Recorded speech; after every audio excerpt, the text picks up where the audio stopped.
Hi, ladies and gentlemen. My name is Tony Holowitz, and I want to thank you for reviewing this Act software tip. Today, we're going to review a piece of software called Act4Outlook. Act4Outlook, as you can see, is right up here on the right-hand side of my screen. And what this software does is it makes Act and Microsoft Outlook play nice together in a variety of ways. And I'm going to show you a couple of the things that it can do that I really like about it. First, in my opinion, one of the greatest things it does for Act users is make that dilemma of you get an email in, and maybe it's from a contact that you might or might not have in your database. So, for example, I have an email right here that I just sent to myself.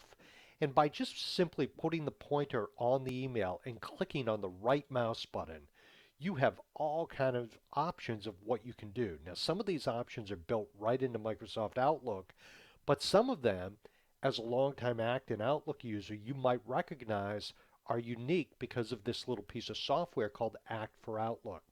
Act4Outlook is $29.95 and in my opinion is well worth it.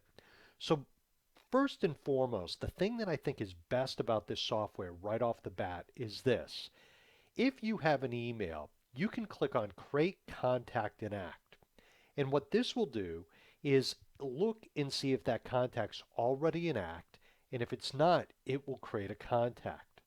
The second thing you can do that I think is really unique is the Go to Contact. So what might happen is if I click on Create Contact in Act right now, you're going to see that it tells me, no, wait a minute, there's already a contact in that database with that email address. So it's going to ask me or prompt me if I want to create a new one.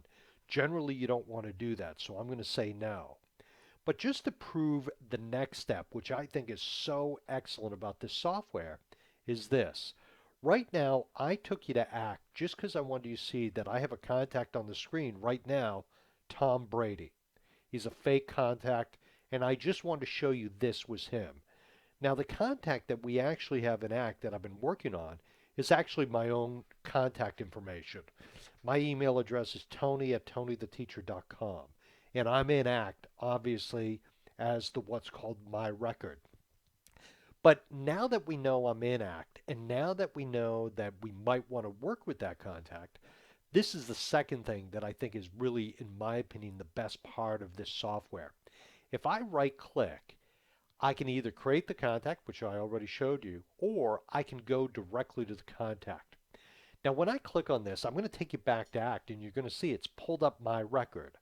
But where this really gets interesting, in my opinion, is when you have two monitors in your office. You might have Act on one screen, and you might have Outlook on the other screen. So I'm going to click on Go to Contact. I'm going to go back down to Act to show you that what it did is it went to my contact because it matched me up based on that. So not only can you create a contact, but you can also go to that contact. And it might be relevant to go to that contact because of the simple fact that you might want to do something. You might want to throw a note in there. You might want to do something of that nature. So in my opinion, for adding contacts into Act or working with contacts that are already in Act, this is worth the $30 you'll spend just for those two features. And a couple other features or videos that I'll produce and a couple other blog posts, I'm going to list a couple of the other things that I like about this software and some of the other things it can do. But for me, that's one of the best things that makes it worth every penny. Ladies and gentlemen, my name is Tony Holowitz. Thank you for watching this video, and I hope I can be of assistance to you at some point in the future. Have a great day.